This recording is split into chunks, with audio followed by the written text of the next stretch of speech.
Ce cours est consacré à la fonction franchir, qui a pour objet de transporter les charges d'un point à un autre au-dessus d'un vide. À titre d'exemple, le pont japonais peint par Claude Monet à Giverny permet aux promeneurs d'enjamber le bassin aux nymphéas. Pour le palais des Doges à Venise, la fonction franchir permet de créer les toitures pour couvrir ou les planchers pour habiter. On appelle franchissement l'ouvrage qui collecte les forces appliquées et les transfère aux appuis, murs ou poteaux. Le franchissement le plus élémentaire est sûrement ce tronc d'arbre au-dessus de la rivière. On constate que la faible largeur pour marcher fait courir un risque de chute à celui qui l'emprunte. Pour élargir cette largeur de passage, un moyen simple est de doubler le premier tronc, ce qui crée un genre de plateforme et permet un passage moins risqué. Pour élargir encore, on peut mettre 3 troncs les uns contre les autres. Mais cette solution est coûteuse puisqu'elle consomme 3 grands troncs pour une surface de passage toujours précaire. Une façon d'optimiser la quantité de matière et l'énergie pour le faire est d'utiliser seulement 2 troncs et de positionner transversalement des rondins qui forment le remplissage sur lequel l'usager pourra marcher sans risque. Le remplissage ici s'appelle le platelage. Il en est de même pour les édifices de tous les jours à l'image de cette salle du collège des Jésuites de Reims. Il y a les franchissements principaux, ce sont les plus gros, ils franchissent à peu près 7 mètres et sont éloignés d'environ 2,50 m. Puis d'autres transversaux, beaucoup plus petits et plus resserrés, ici 30 cm environ, qui accueillent le plancher de l'étage supérieur. On appelle poutre ce franchissement rectiligne. Et ici le vocabulaire de spécialité appellerait solive, la plus petite poutre qui supporte un plancher. Cette solution de grosses et petites poutres est une optimisation des épaisseurs pour remplir la fonction franchir. Elle est classiquement utilisée dans le monde de la construction pour les planchers, les toitures et les ponts. En croquis, on représente la poutre par un rectangle en contact avec des supports un peu idéalisés. Elle est caractérisée par 2 grandeurs géométriques. Sa longueur, qui est la distance entre les appuis, elle est associée à la lettre L. En construction, on appelle cette distance la portée, et sa hauteur avec la lettre H. Il est d'usage d'associer des axes à cette représentation. L'axe X est horizontal et l'axe Z est vertical. Dans les exemples présentés, on peut observer que la section transversale des poutres est de forme rectangulaire et qu'elle est posée plutôt verticalement, c'est-à-dire sur le champ. On retrouve la longueur L de la poutre, sa hauteur H, et on appelle B la largeur de sa section transversale. On verra dans un prochain cours que ces 3 grandeurs sont très importantes et interviennent dans la résistance de la poutre à la charge et en déformée. Observons maintenant la hauteur de poutre sur cet exemple de plancher de la bibliothèque d'Avignon. On peut constater que la poutre principale rose, qui franchit la plus grande distance, est la plus haute de toutes. La poutre transversale de couleur verte a une portée plus courte et est moins haute. Enfin, les plus petites, les solives bleues, sont plus fines. En première approche, on peut dire que la hauteur de la poutre est proportionnelle à sa portée. En d'autres termes, plus la portée est grande, plus la hauteur de la poutre est grande. Ici, cette hiérarchie structurelle contribue grandement à l'expressivité du plafond. Le concepteur peut choisir d'optimiser la hauteur des poutres, comme ici ce franchissement en béton armé de la gare Termini à Rome, qui est épaissi aux endroits fortement sollicités et aminci ailleurs. Cette optimisation, rendue possible par l'observation des sollicitations internes, qui on le verra ne sont ni uniformes ni constantes, permet de donner à ce pignon une écriture architecturale très reconnaissable.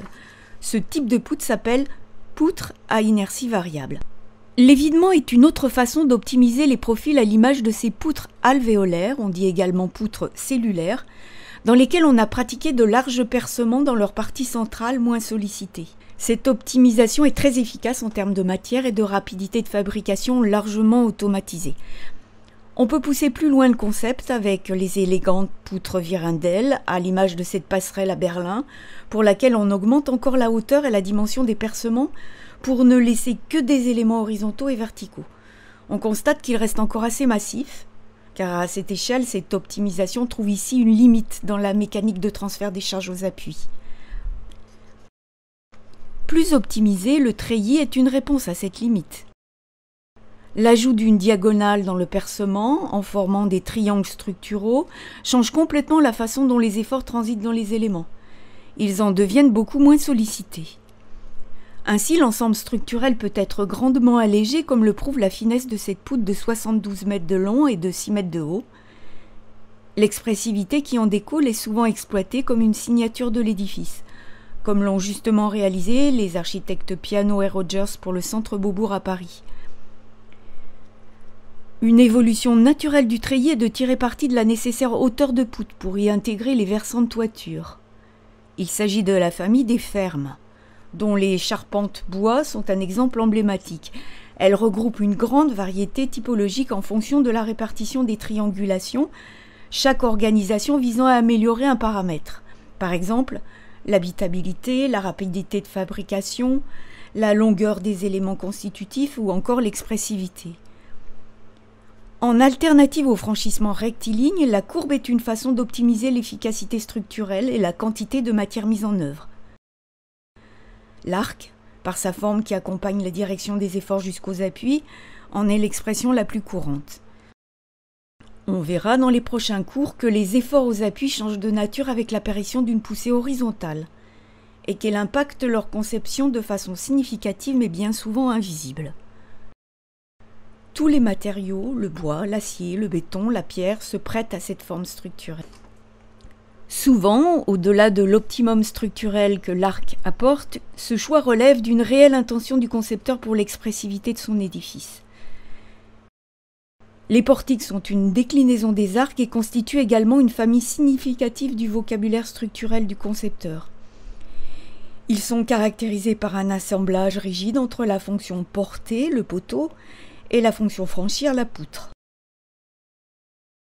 Bien que moins efficaces en termes de conduite d'effort aux appuis, en faisant apparaître notamment des termes de flexion, ils ont l'avantage de générer des poteaux verticaux et des versants plans obliques simplifiant de facto la mise en œuvre des enveloppes. Encore une fois, tous les matériaux peuvent être adoptés, et les concepteurs peuvent jouer avec sa présence, l'affirmer ou au contraire la rendre discrète. En figure réciproque de l'arc, le franchissement le plus optimisé est celui qui utilise les câbles. Il conduit les charges en traction jusqu'aux appuis, faisant de lui un système structurel extrêmement fin. En contrepartie, sa forme doit toujours être courbe, d'allure quasi parabolique, mais qu'on peut approximer par un arc de cercle lorsqu'il est utilisé dans les proportions architecturales. On doit aussi lui prévoir de bons ancrages en ses extrémités pour reprendre les tractions. Comme la poutre, le câble est caractérisé par deux grandeurs géométriques. Sa portée entre les appuis L et sa flèche, distance entre le milieu de l'arc et sa corde. On utilise la même lettre H que la hauteur H de la poutre. Il est d'usage d'associer des axes à cette représentation, l'axe X est horizontal et l'axe Z est vertical. Son expression la plus simple est celle du pont de liane. Elle n'est toutefois pas dénuée de performance, même si les fibres naturelles doivent souvent reprendre des efforts très importants, comme le justifie le nombre de lianes constituant le franchissement principal. De façon plus contemporaine, lorsque les câbles sont équipés directement d'un platelage pour en faire une passerelle, ils se nomment Stressed Ribbon, à l'image du Capilano Bridge au Canada.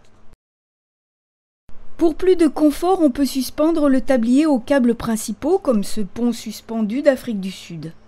On notera la présence du massif de fondation très visible qui reprend les tensions des câbles.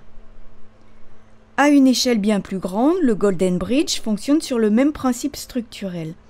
De façon duale, à l'image du Seiyun Bridge au Japon, on peut positionner le câble en dessous du franchissement. Cela impose de positionner des poteaux de support du tablier qui seront comprimés au lieu de suspentes, mais le comportement mécanique du câble reste quant à lui parfaitement similaire. On appelle ce franchissement pont sous-tendu.